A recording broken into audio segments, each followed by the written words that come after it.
Salut à tous fans de comics, c'est Azura. Aujourd'hui pour ce premier épisode de cette série du Spider-Verse, ou si vous avez un meilleur nom pour cette série, je suis pas contre, nous allons parler du Spider-Man de la Terre 138, autrement dit, le Spider-Punk. Ce Spider-Man apparaît pour la toute première fois dans le comics Amazing Spider-Man Volume 3 numéro 10, sorti en novembre 2014. C'est l'un des rares Spider-Man qui ne s'appelle pas Peter Parker. Celui-ci se nomme Hobart Brown.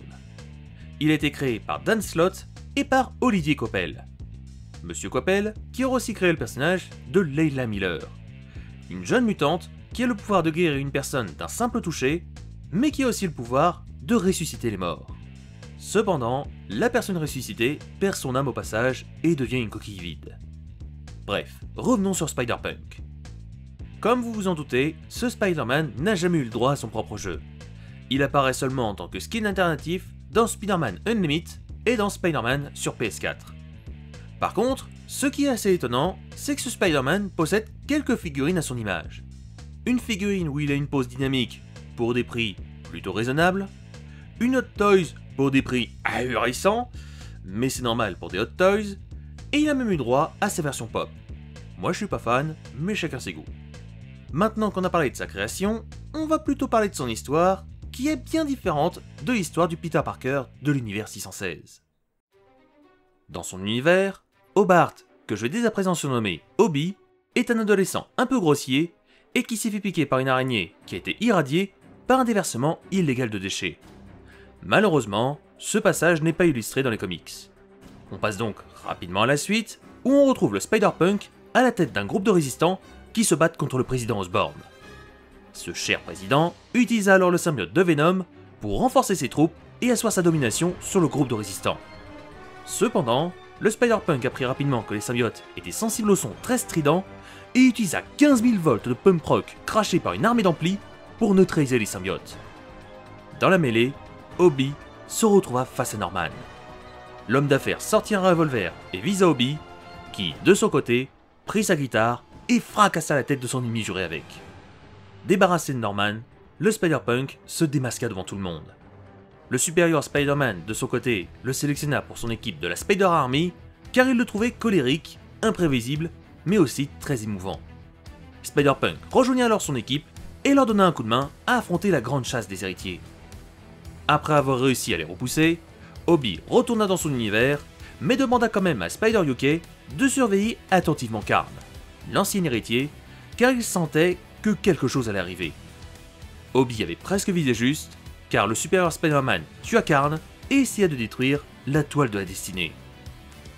Bien plus tard, alors qu'il faisait un concert dans son monde, Spider-Punk se fit interrompre par Adrian Toomes qui coupa l'alimentation. Obi se jeta sur Toomes, mais Spider-Ham 2099 arriva d'un coup à cause d'une faille dans les dimensions.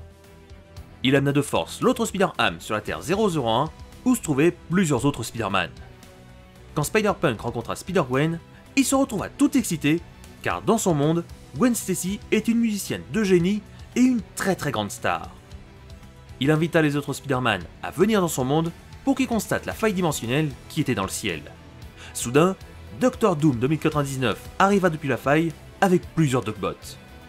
Alors que la Spider-Army était en très mauvaise posture face à ces cartoons vivants, Spider-Ham créa une tornade avec son bras et renvoya tous les Dogbots et le Dr. Doom dans la faille.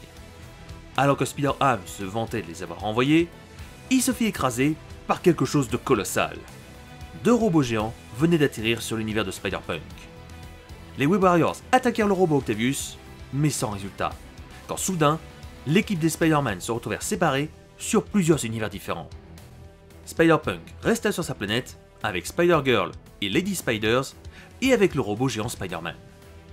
Afin de pouvoir recontacter le nouveau Karn, le groupe utilisa le robot géant pour envoyer un message et permettre aux autres Spider-Woman, qui étaient avec le Spider-Punk, de rentrer dans leur dimension.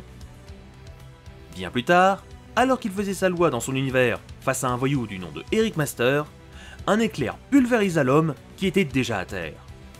Kang, le conglomérator, apparut et expliqua à Spider-Punk que dans l'univers 2099, il avait fondé une entreprise spécialisée dans la vente de produits sur Spider-Man, comme des comics, des t-shirts ou même des films. Obi, n'appréciant pas trop le fait d'avoir été transformé en produit pour vendre des goodies, attaqua l'armée de peluches vivantes de Kang.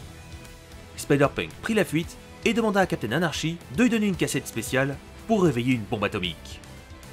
Après avoir récupéré cette fameuse cassette, Obi fonça voir Robbie Banner pour lui demander de l'aide. Malheureusement, Banner refusa et Spider-Punk repartit un peu amer. Alors que Spider-Punk affrontait Kang à lui tout seul, Robbie écouta la fameuse cassette pour libérer le géant vert qui était en lui. Hulk écrasa Kang, qui essaya quand même de l'affronter, mais le géant vert était bien trop fort. Après avoir été vaincu, Spider-Punk demanda à Kang pourquoi il l'avait choisi. Alors que Kang était sur le point de se téléporter, il révéla à Obi qu'il allait mourir jeune, comme toutes les grandes stars. Alors qu'il était intrigué par cette révélation, Spider-Woman apparut et demanda de l'aide à Obi. Spider-Punk accepta et disparut dans le portail qui avait amené Spider-Woman. Pour ce qui est de ses capacités, on va partir du principe qu'il possède les mêmes capacités que le Spider-Man classique. Et en même temps, rien ne nous laisse supposer le contraire. Même force, même vitesse, même résistance, même intelligence et même projection d'énergie. La seule stat qui pourrait changer, et encore, c'est surtout une hypothèse de ma part, c'est ses techniques de combat. Spider-Punk n'a pas affronté énormément d'ennemis, contrairement au Spider-Man classique qui a dû revoir ses techniques plus d'une fois pour venir à bout de ses adversaires. J'espère que ce premier épisode sur le Spider-Verse vous aura plu, et pour la prochaine fois, on parlera d'un personnage de DC Comics extrêmement puissant, mais qui, pour une fois, n'est pas lié à Batman. A la prochaine les Comicsvores.